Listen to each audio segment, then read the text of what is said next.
we have with us today Mr. Pat Rogan. Yes. And so Pat, if you don't know Pat, he is a fixture. He's been around for a while, and I just love this guy. I really do. I mean, yeah, it was like an instant connection. You know, he's so humble, right? You would never guess that this guy works 6 days. You know, he's married. You know, he sponsors many, right? And then he's doing all these speaker commitments. You know, Yeah. so we were just Staying talking. busy. We were just talking. Like I couldn't see him having a minute to himself. Yeah. You know, so Yeah. but Pat's committed, man. There's no question about it. He is committed 100%.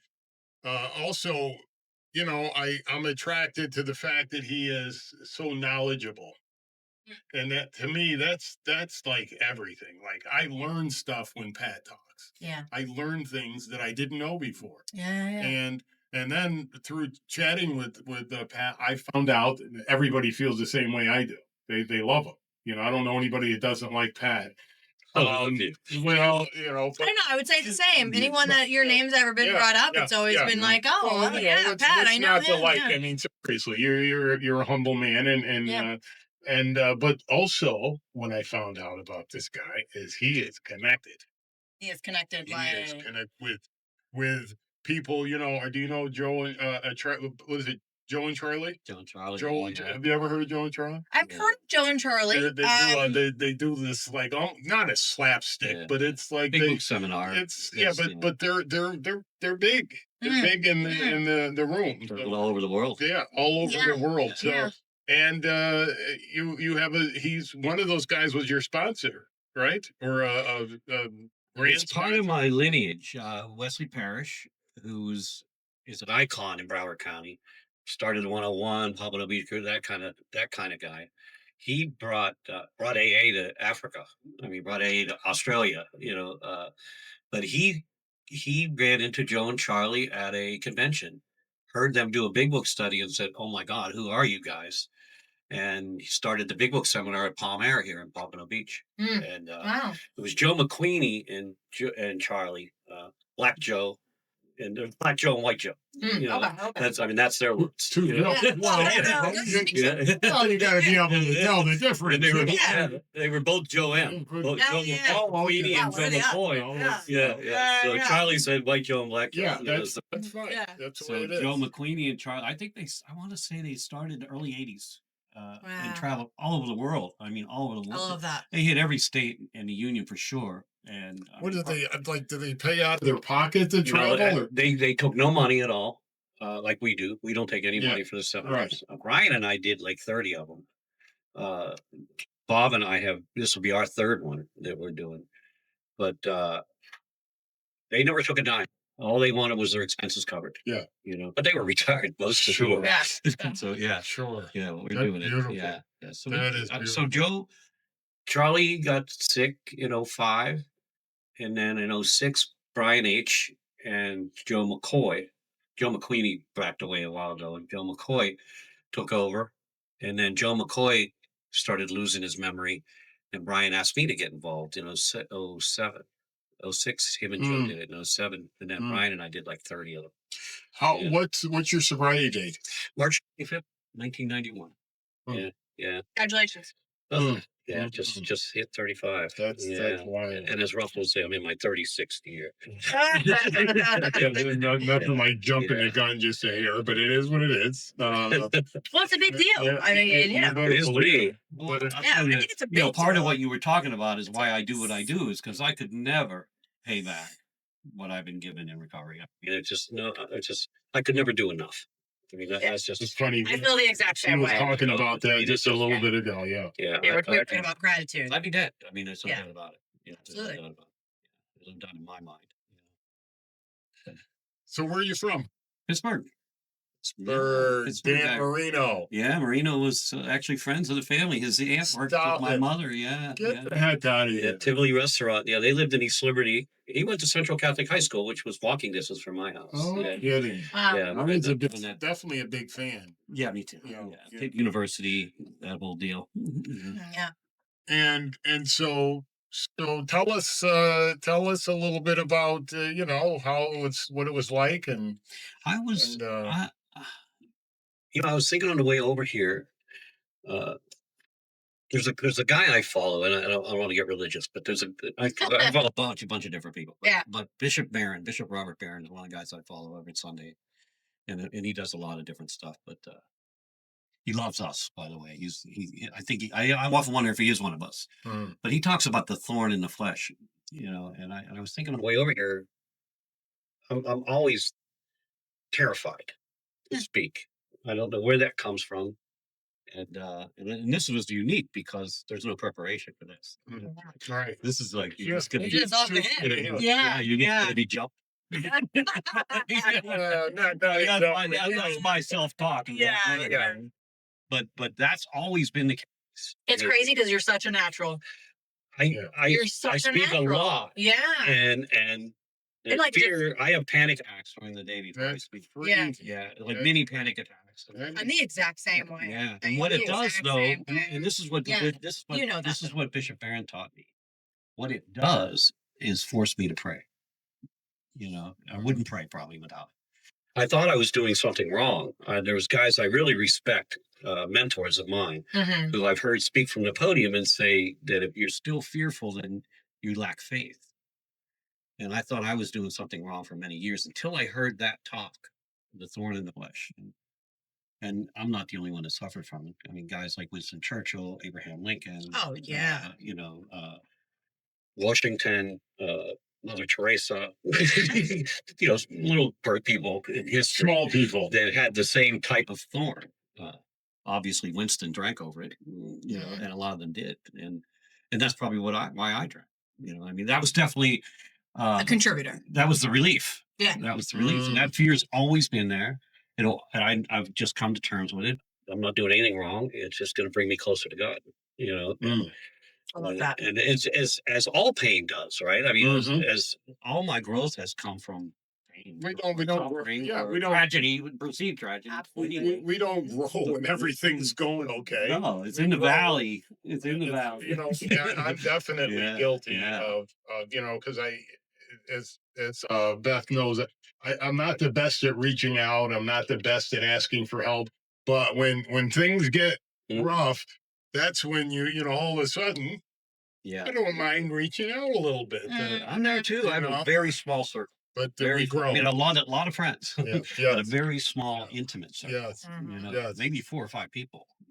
That's and only maybe 2 that I really will go to Lean to. with intimate. So stuff. you just funneled 1,000 people down to just 2. Well, I have my father Ed, Matty F, who's my Reverend Ed, I call him. That Bill had Ed Dowling. That was his mentor. That was probably his first 5th step was with Ed Dowling.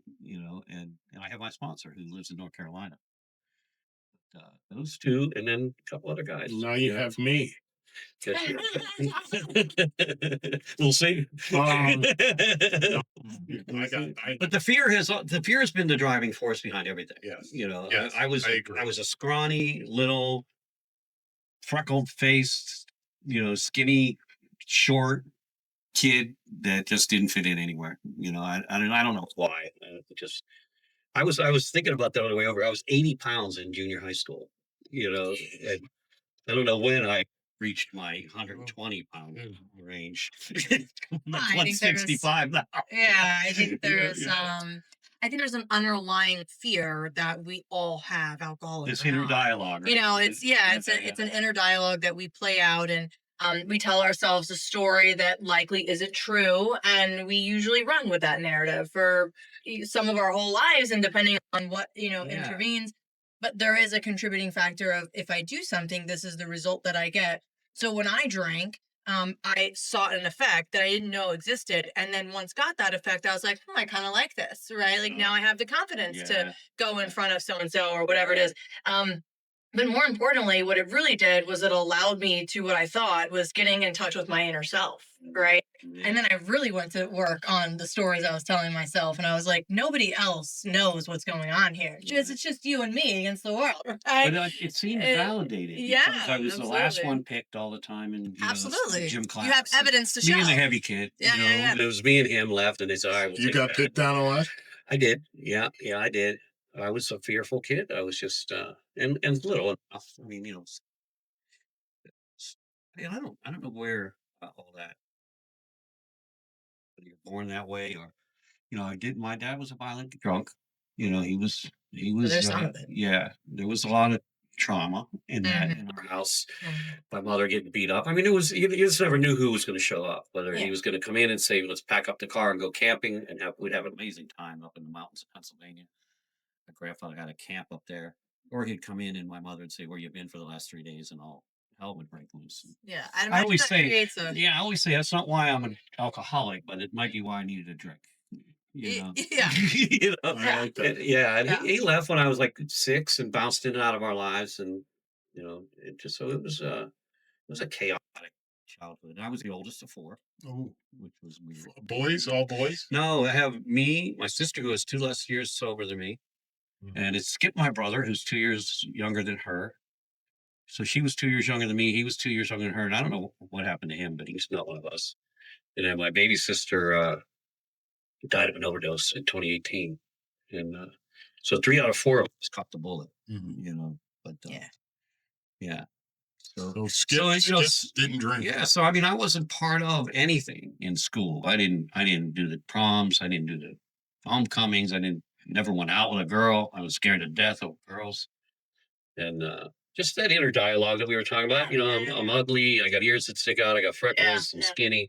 Everything's wrong. Everything's wrong. She says no. I'm gonna have to commit suicide. Yeah. So I just stayed away. And it's so real. We Oh, convince ourselves that the yeah, reality Yeah, but is what so a real. lonely place to be. Oh yeah. yeah. Yeah. What a lonely place to be. What's admirable is that you speak of it today, Yeah. right? That you've been able to identify that that's what it was. You've been able to identify what sort of the problem slash solution is and what has worked for you. And now you can come back and give back and share with other people that might be listening and saying, you know what? That's what I'm going through right now, Yeah. right? This is how I feel right now, right? And I think that that's why this space is so important for us to be able to, Yeah, that's cool. Yeah, you know, yeah. So my mom remarried another drunk.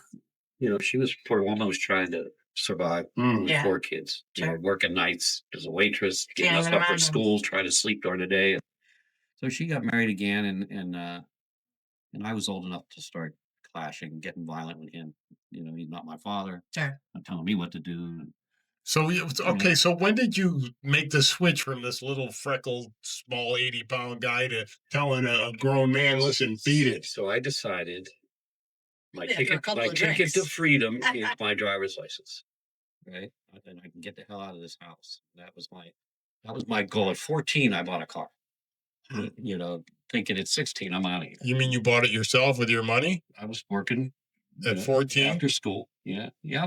That's one thing my father did teach me. As at one point in my sobriety, I had to look back and say, does he have any assets? Yeah, right? Yeah. Like, what's the, you, Was there any added value? yeah, because forgiveness has to come somewhere down the Of road. course. I mean, or understanding, or Sure. not condoning, but understanding. Right. A guy that was raised by 2 drunks, and competing against his own brothers and sisters, and for clothing and everything else, and Sure. so you understand why he went down a road he didn't plan on going down, like I did, and There's a lot of people do. yeah, I don't condone it, but I understand, Mhm. so at some point you get it, that what took place in his life. I don't even know where I was going with that. Mm. But Of what he taught you. Looking back at what he taught you. the work And the ethics. money. Work ethics, Mhm, right? mhm. And I could do just about. I was like the handyman. He taught me, drywall, plastering, carpentry. He was a tile work. He was a talented Mm. guy, but was- I won't use that way. But But he needed a drink or two. unfaithful, unfaithful. Mm. Yeah, unfaithful. He was a drunk, and just Mm. slept with whoever he wanted to sleep with. Well, I'm going to tell you, Pat. So I didn't know that part of your story. Yeah. It's first I've heard. So it's exactly the same for me. There was 4 of us. Dad would come home and knock mom around in front of us. Try to go to sleep with the pillow over your ears, and not Yep. try to listen to Shaking, her shaking. being Yeah. knocked around, Yeah. and mom trying to raise four boys. She just Right. couldn't handle us. We were Yeah. just at each other's Yeah. throat constantly, and but yeah, so we have a lot in common as far as the upbringing. So here's where the change came, right?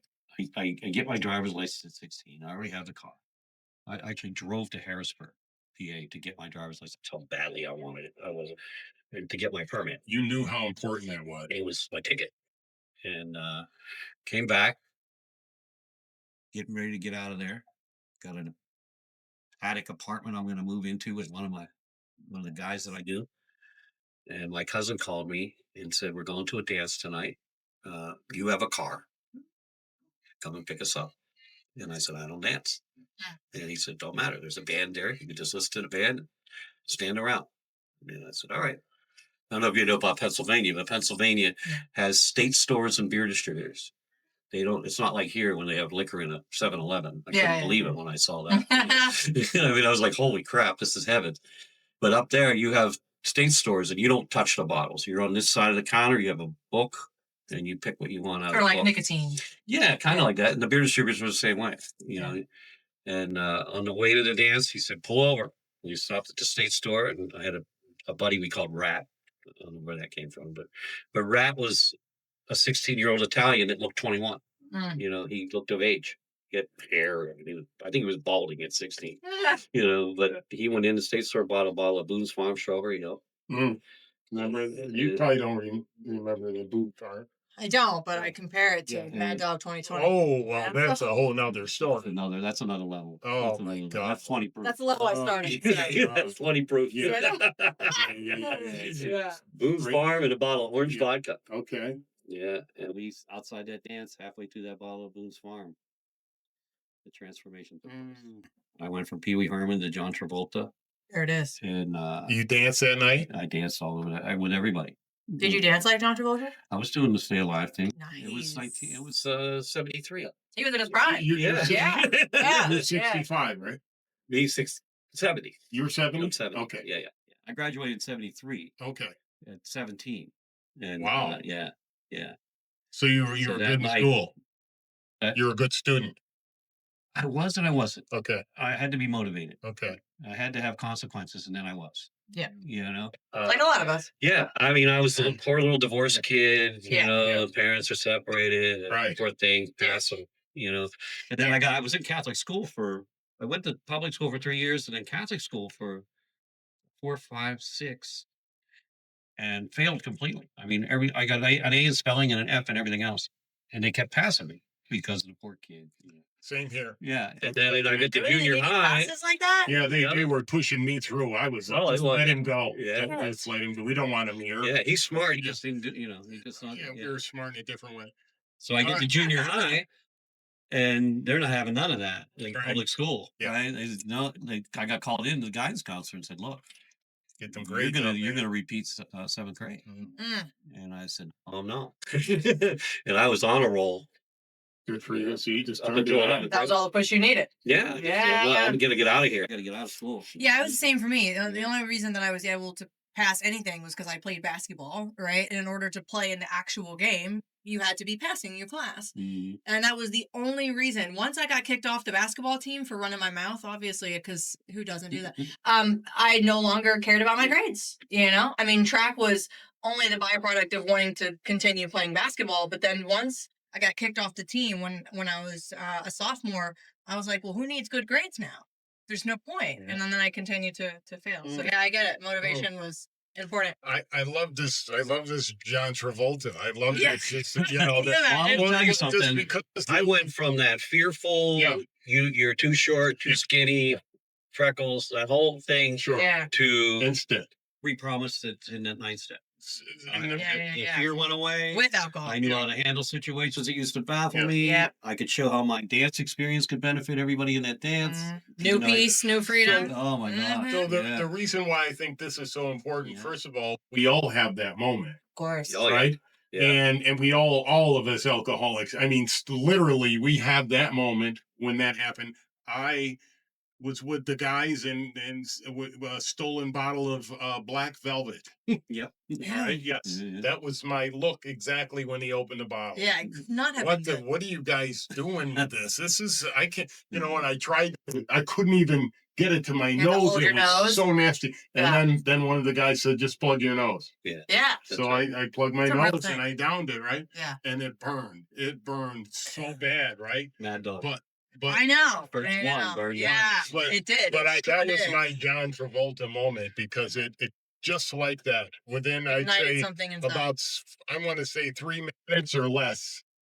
It happened. Hmm. You know, I was the overweight kid out of the 4 boys. Mm. I was the heavier one. I was the one that struggled in school. So I was low self-esteem.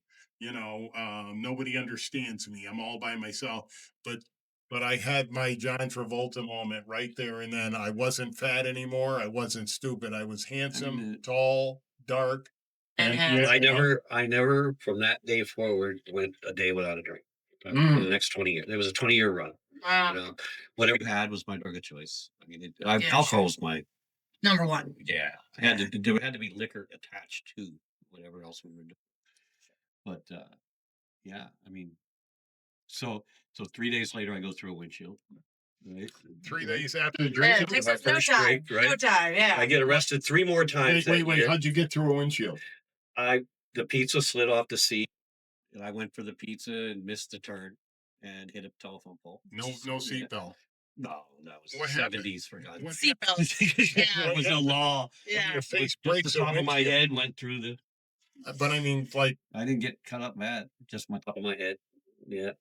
Fortunately for the pole, because it would have been somebody's front porch. They were sitting on their front porch. Yeah, they got or another car. Yeah. Yeah. Yeah. I don't know. so the car's totaled? Oh yeah. It was my old man's car.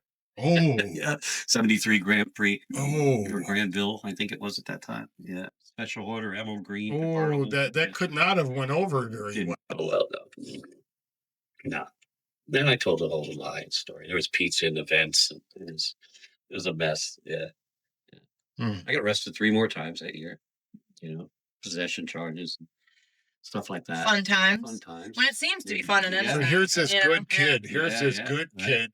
I chased a cop into the police station.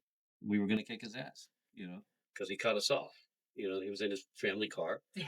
So he took off. We Did chased you after know him. he was a cop? No, we drove right behind him into the Edgewood Police Department. They all Just came come on out. in. They all came out. Long we're here. Locked us up. While you're here, why don't we give you a place to stay? Right. Yeah. Yeah.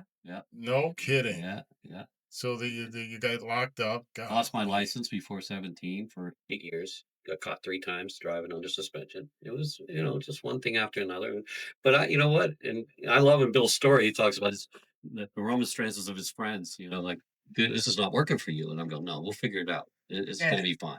It's going to be fine. Isn't it amazing the things Yeah. that we were willing to overcome when we were at the bitter end? But who knew about choice and Yeah. control? I mean, Yeah. who knew? I didn't know. Well, Me too. Every time that I faced a consequence, I was like, well, we'll just get through it, And I was Yeah. really good at being able to overcome and persevere and put my life back together again. And as my dad will attest, I was also really good at just obliterating it shortly thereafter. The times were different know? then. I mean, I'm probably a little older, but the cops weren't. There were no DUIs and DWIs. Park the car. You're going to sleep it off. Okay. I mean, I get more jail cells and never got I charged. mean, thank God the times were different. Yeah, they never got charged. Sometimes they just take the beer, take whatever we were drinking, and drive off with it. Marijuana. They've done Take that the a few key. times. Yeah. Took our pipe and they must have been smoking it. Well, it sounds Give like me a God pipe did and a you weed. guys a favor for letting Yeah, you guys Yeah, be I in. didn't think it was until that Mad time. showed up into the courtrooms Mm. when Mothers Against Drug Drivers Oh. showed up. That changed everything. Then it was then there had to be Reagan. consequences. Reagan. Just say no. Yeah. We were prior to that, so luckily, I guess, or unluckily, I don't know. Maybe I'd have stopped sooner. I don't know. But it didn't seem like consequences mattered much. I don't know. I mean, the scariest time, I always tell this story when we get to the fact in the big book. The fact is we've lost the power of choice, that we can't bring into our consciousness the pain and suffering. Since a week or a month ago, I'm talking about this morning. Mhm. I get charged my first felony, alleged trafficking charge, and I hit the county jail for a change instead of the local jails, and that woke me up. I'm in my Travolta outfit, 125 pounds, hair down to my shoulders. It looked like a date, and I was scared, and I was at that arraignment swearing to this judge, never again. Yeah. I'm done. This is it. I I promise. got it. Yeah, I promise. And I always tell the story. I was drunk before I got home, because the voices start. Yeah. You got a court date. You need an attorney. Your car's impounded. You don't have the money to get it. You're supposed to be at work. You're leaving jail at 8 in the morning. Might as well. I just need to take the edge off. Do you remember the switch from, the Travolta moment, enjoying it, having fun, feeling better about yourself, to where you needed it? It no longer was about feeling better. I didn't know. Okay. I It wasn't a don't. I big- don't. Just I slid never in. stopped. One- I never tried to stop. You said for 20 years you ran like Yeah, that. I never. I mean, I had an emotional bottom at 18 years using. 2 years before I came in, a divorce. She finally wanted out in 1989. She wanted out. I was an absentee husband, for God's sake. And and I hate to even tell this part of the story because I hate who I was. When I look back, it's regrets. I mean, You had a son. my son at the time. I have two sons now, but I had a son at the time, and she wanted out so bad. I took custody of the son. I took the house, took the car. You going out, you're leaving with nothing. Because I'm thinking she ain't going nowhere. I got a hostage here, Yeah. and she left. And Bill talks about that bitter morass of self pity. Sand stretched all around. I was sitting in that bed with a bottle of Jose Cuervo 1800. With the worm? So yeah, the self pity was. My son's playing in the other room. I'm not even thinking about him, and I pulled a gun out and put it to my head, and I pulled the trigger, but I shot my waterbed. I didn't. I flinched. I don't know what the hell it was. You okay. With my son playing in the other room, but no thought of the consequences to him. Do you mean you pointed it instead of shooting yourself? You pointed it, or are you saying you missed? Yeah, I had it in my head. He said he flinched and then he shot his waterbed. Probably a ricochet, if I had to guess. I don't know. Wow. I don't know. Did your son run in? Hell yeah. Yeah, it was a 38. Okay. It was a moment. It was a bottom of sorts. Yeah, that would definitely. I'll tell you what fit the happened. category. I begged her to come back because I thought I was a drug addict who drank because I spent a fortune in cocaine. It's so funny that you say that. I came down here and they don't have that shit in Pittsburgh. I mean, they don't have. It was so stepped on by the time I got there. Nobody did coke. We did opiates. Yeah. Seconal, Tuinal, Quaaludes, Black Beauties to go to work, Black Beauties to go to work, Quaaludes to get high at night. Yeah. But I came to Florida in 1980. They were delivering it right to the job sites. I mean, it was just insane. I mean, I always laugh. I was spending $300 a day to make 80. To go to work to make $80. But it's an expensive life. Yeah, and so I thought that was the issue. And I She'd begged make more her to money. come back. I'll never touch another drug, and I did. And that's why I always, I respect the fellowship I'm in. So I introduce myself the way, whatever the fellowship. If I'm in CA or NA, I'm not. If I'm in AA, I'm an alcoholic. But truth is, I'm a real alcoholic because I was able to put the drugs down, but I could not put the liquor away. No. I begged. I saw I'm only going to drink on weekends. Made it to Wednesday, I think. I mean, it was just, and it took 2 years. So you quit cocaine. Yeah. During the 80s. Never touched another drug in from 1989 on. So So I actually could go to another fellowship and get 2 more years. Yeah, that's what I was picking I up was on looking when to you be said that. that. Yeah. I hate when I hear that. So I moved 1983 Okay. to Fort Lauderdale. I went to the Art Institute down in Solis in A1A, and that's at the same time. It was the Ugh. Cocaine Cowboys. Yeah. Same, They were same. flying By the right into time Fort we got Lauderdale Airport. cocaine, by Yeah. the time we got cocaine in New York, it was so stepped on it, And baby powder. Yeah. So when I got same thing when I got here, this cocaine you couldn't even do it without putting something on it. Oh, yeah. Okay, it was so. Ooh. We were here at the same time. Miami Vice was big. The cocaine cowboys and all that. So this was quite the place in the 80s. So Yeah, yes, it a lot was of people insane. got wrapped up in that. They were distributing $100 bills to the rest of the country. Yep. It was amazing. Yeah. But So it came to a head in 91. And I always say this, and this is the truth. I'm not here because of 2 divorces or a divorce. I'm not here because I lost custody of my son. I'm not here because of the charges or the restraining orders. It stopped working. It just, at one moment, it just stopped working. I mean, I came home one night. I don't even know what she said to me to this day. Someday I would have to ask her. But I don't like to talk about it because I became my father. I came home drunk out of my mind from Brady's Pub in North Lauderdale. And I don't even know what she said. And I assaulted my wife. I knocked my wife down in front of I had 2 boys then. I remember that part of the story you shared. Yeah. That's just another moment that I wish I could take back. I gave my sons the same vision that I had of my mother gave me. But it was the beginning of the end, or the beginning of the beginning. I mean, it was charged, assault and battery, restraining order. She got the house, she got the kids, she got the car. And I was in a hotel room at the Days Inn at Fort Lauderdale at Commercial and 441. And my sponsor, Garrett M., used to always say, alcohol gives me permission to violate yours and my principles. And then it gives me absolution later. And that was the case. Alcohol would allow me to do anything. It didn't matter whether it was principle based or not. It didn't, but it was going to hurt somebody or not. It was, and then later when the guilt would start to set in, it would give me absolution. I couldn't get relief in the bottle that night. That one night, it just stopped working. And it was, I can't do the gun thing again. That didn't go well. And then I always say, I don't know where the thought came to call my sister. My sister was in AA. And I had never talked to her about AA. Nobody ever said you should talk to her. Nobody ever said you should go to AA. But it was on my heart.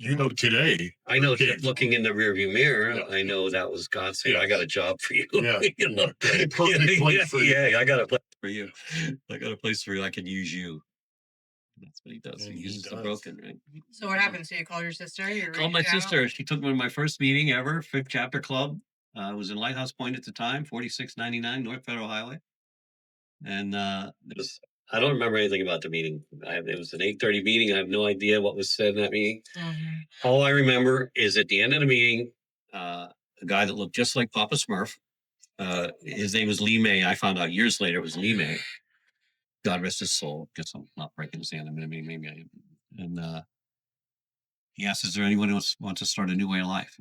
And I don't know if he asked that question any other way if I stand up. I don't know. I wasn't ready to surrender. I wasn't ready to give up the fight, but I wanted to. Man, I hated my life. It's the only white chip I ever picked up. I picked up a white chip that night. Yeah. And the journey started. It was different then. The meeting, they're smoking. You could smoke in a meeting. There was this cloud of smoke, and from here up, the 5th Chapter Club had half the room was smoking and half not. Yeah, right. They were all smoking, and then the group conscious put smoke eaters in the room. Just Okay, let yeah, settle in. I remember. Other facilities were like that too. Yeah, oh, You could yeah. smoke. I mean, Yeah. you could smoke on airplanes. The you one I know, was on, it had the little room was the smoking room, Oh. not the non-smoking room. No Okay. kidding. The little room, and Yeah, everybody smoked like a in the big casino. room. Yeah. Yeah. And then eventually it switched the other way Yeah, around, of and then course. eventually all the groups, The except for the Sterling room, right? Now it's all about the vapes. That's you right. know, It's they're all trying the to get the vapes. vapes out. Yeah. Yeah, I didn't feel better in AA. I was falling apart. My first 3 months were brutal. You know, I might not go 3 months. I fell in with the don't drink and go to Denny's crowd. Don't pick up no matter what. You know, you know, meeting makers make it. Yeah.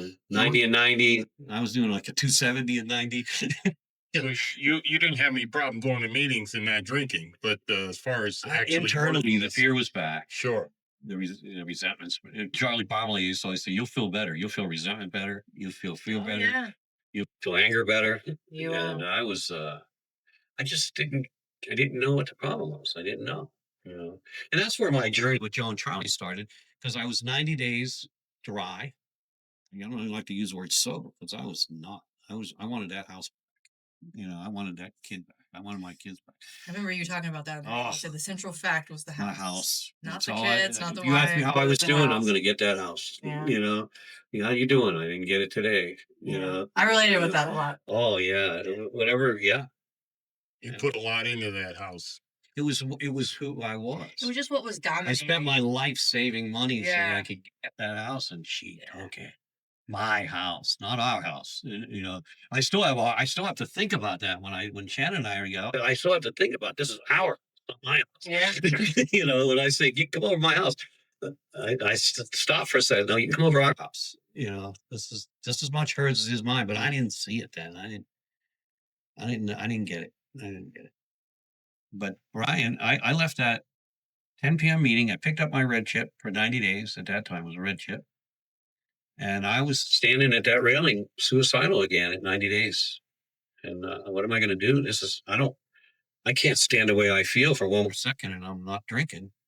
What's the difference between this and the hotel room? Right. The only difference is there's no booze involved. Yeah. And Brian H. approached me. He had just been to a Joe and Charlie Big Book seminar.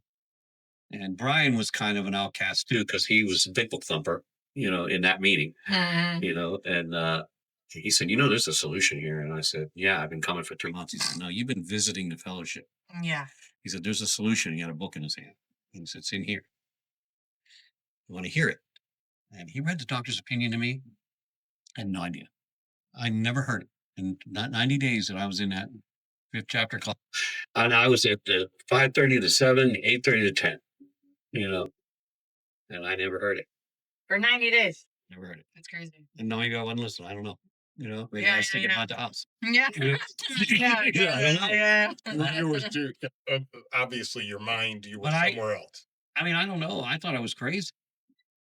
But when he read the doctor's opinion to me, and I found out I was suffering from an illness, Mm. I was relieved to hear that I was sick, not crazy. Yeah. Yeah. Oh my God, power of choice. And there's a cure. And then the control thing is really hit me. Well, why I didn't go home? Why I would call and say I'm on my way and not make it? And it was funny because I think I was talking to you the other night where Surrey's Lounge used to be right here where the The restaurant bar. is. Restaurant. There's a restaurant, but Surrey's was a bar Mm. that they expanded into the restaurant there. Okay. And Surrey's was a 4 o'clock bar. So I used to go to Kokomo's first, which was down at Military in Hillsborough, which is now the 19th hole or something, I think. Mm. And then when they closed up, I'd hit Surrey's. But I had called and said, I'm on my way home, start dinner. And I just stopped at Kokomo's for I'm just going to get a couple here because dinner's not going to be ready, for another hour. And man, I'd leave Surrey's at 4. I had no idea why I did that until then. So they were open till 4 in the morning. Yeah, if you served food back then, you could stay up until 4. They had some microwave or something. Yeah. Not much has changed. A percentage of your sales has to be Frozen food. sandwiches in there. You just Yeah. throw On a microwave. a couple of eggs in Yeah, the yeah. jar. You remember I those? don't know if you pickled eggs?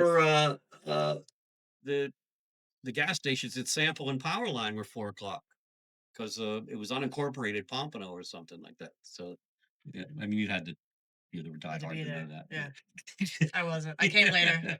Yeah. I appreciate you guys forging the path that I've been so privileged to walk behind. Thank you. Yeah. Thank My you. recoveries took off that night.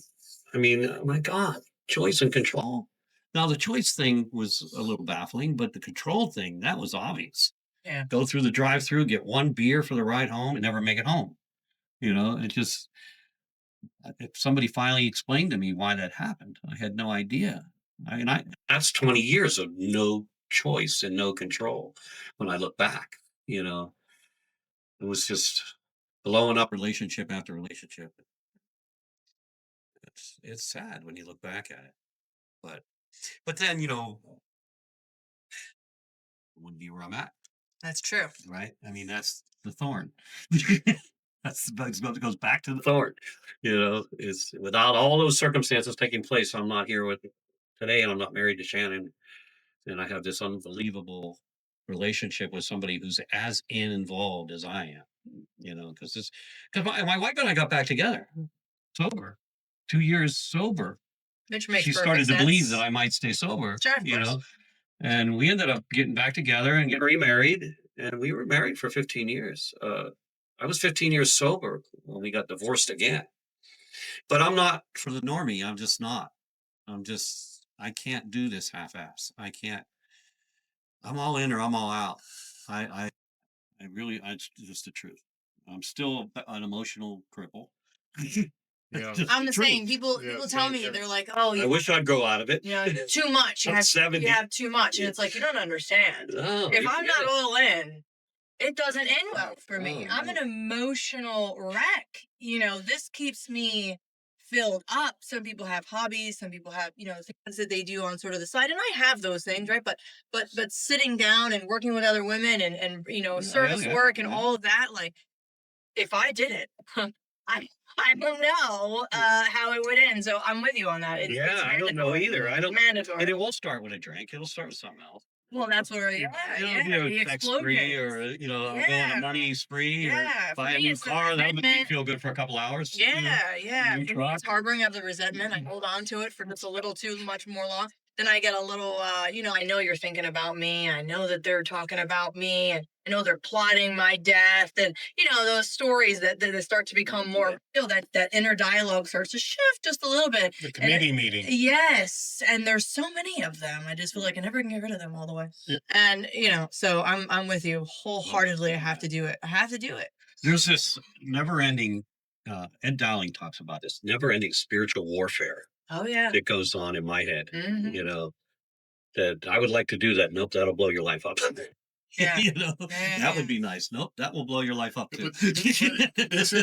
See, right there is the gift. Oh, sure. Absolutely. Is that we can play the whole tape. Oh, yeah. Mhm. Well, no Instead doubt. of before we would do something and go, we'd be sitting there going, there's Believing the lie. 100 different ways you could have done that. Yeah. Roland. Yeah. Now I could come up with 100, but at that time there was only one way to do it. Yeah.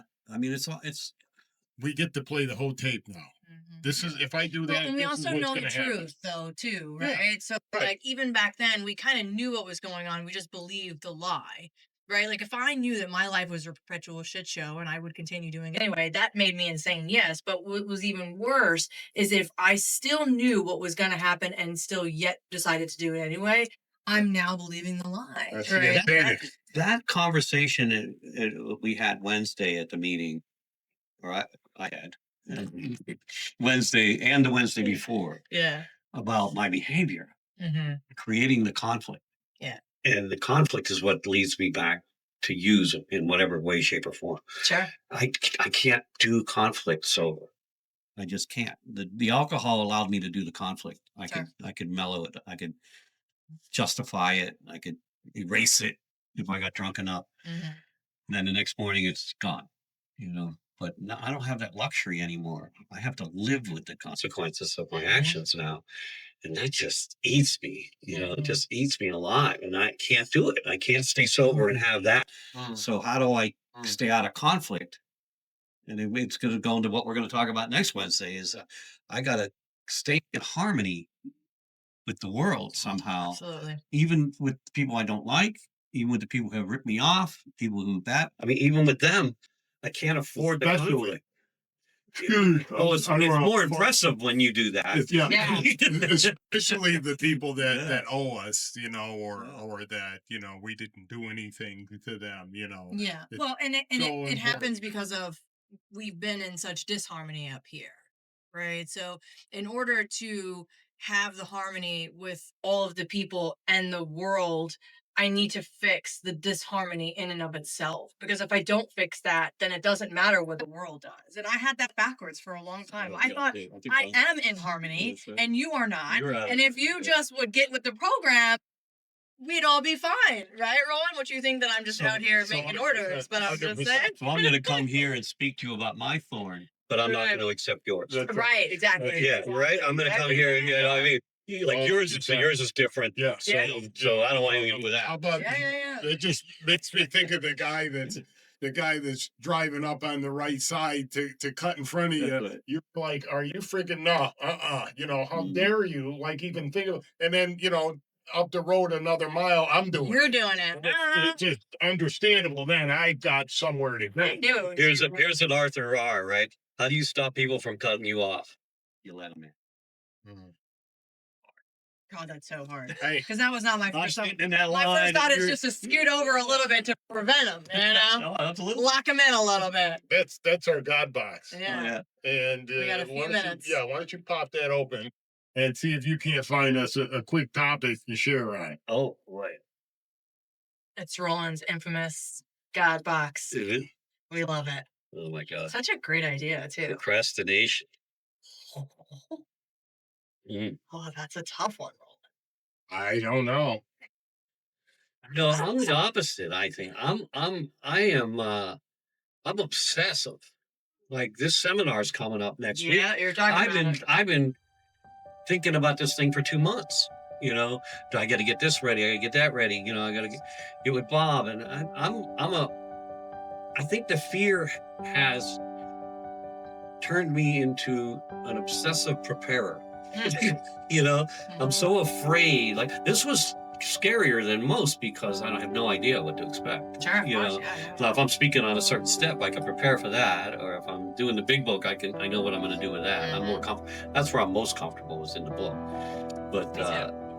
But when it comes to like a job that I have to do tomorrow, I will obsess about it today, and I will go on Google and I will look it up, and I will look at the instructions so that I don't look like an idiot. And that might be part, so when I get to that job, I don't look like an idiot. Well, So I'm kind of I don't kind of put off. I mean, obviously there's my garage is a mess. Yeah, I guess. so nothing The thorn. nothing pops out except that you're the opposite.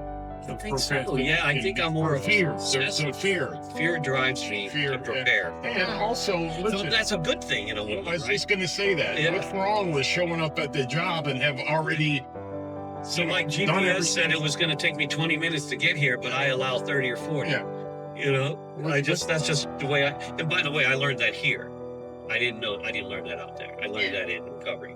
You're going to be 15 minutes early or you're late. Yeah. Well, They were just challenging me, just, Absolutely. yeah. My It's like, sponsor was the same way. oh yeah. You come to dinner. You want to talk about your wife again? You want to share on that again? Meet us for dinner. Yeah. We're not going to talk about it I anymore. heard that. Yeah. How about you, Beth? What's that procrastination? Anything pop out? Yeah, absolutely. So, like Pat, I follow a few different people that I like to listen to, and the most recent thing actually is ironic that I guess it's not ironic. Usually when that follows, it's because God is present. But I find that decision is the only way to get things done, right? If I prepare too long, decisions don't get made. So I need to hear all of the arguments, whatever that may be, a business decision, a sponsee decision, whatever that may be, right? And then we just have to make a decision, right, wrong, or indifferent, because I made the decision. And if I'm right, well, then things will continue in that trajectory. I like that. If they're wrong, then we just put something else together. Deal with the But imagine if I only sat on thinking about it or preparing too long, which there's nothing wrong with that. I think that's great. But if I prepare for 3 weeks before making a decision, I could have already made 10 decisions to figure out what the right one was.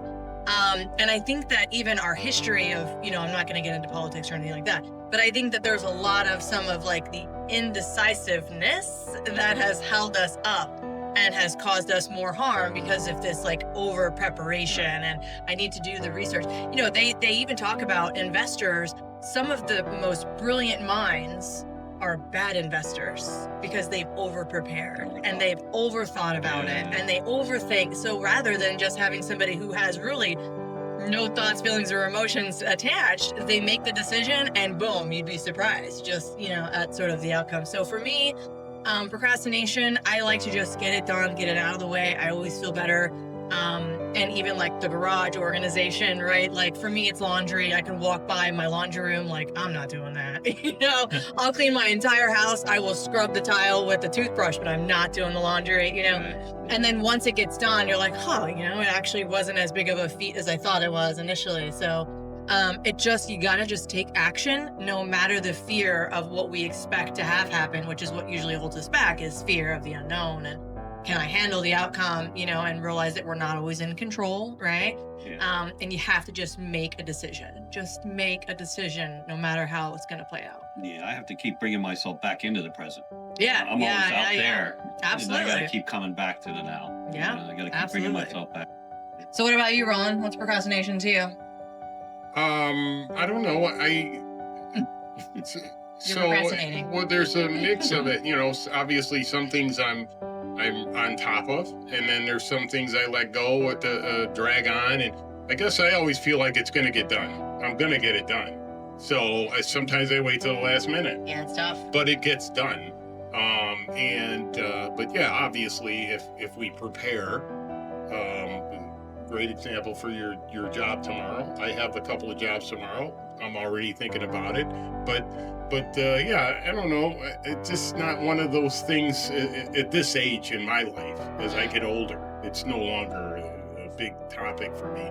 Some things, if I let them go, I'll get it done.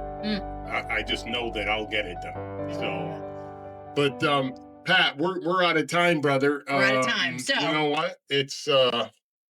It's been awesome, really. Yeah, no. You're a good egg, brother. I just wish that we could bring the camera, out to the room to follow him around.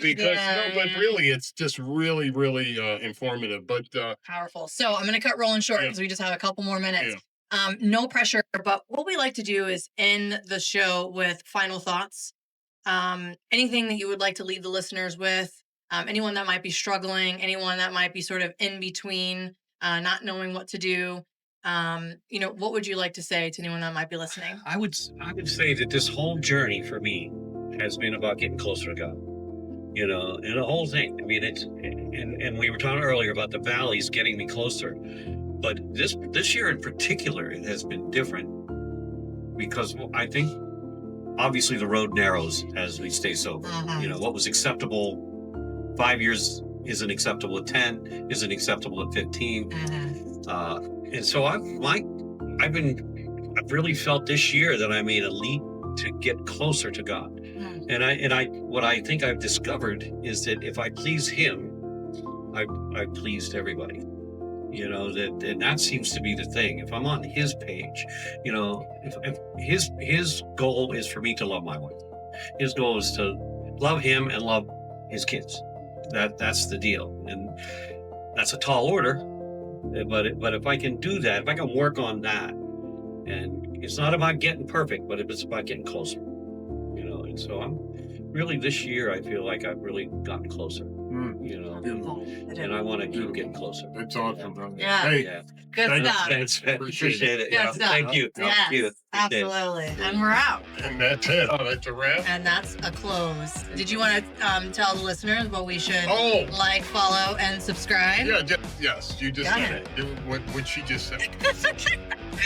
Obviously, if any of the more subscribers we get, the better it is for us, the better it is for you. So hopefully, you can just push that button. Really appreciate it, guys. Thanks so much.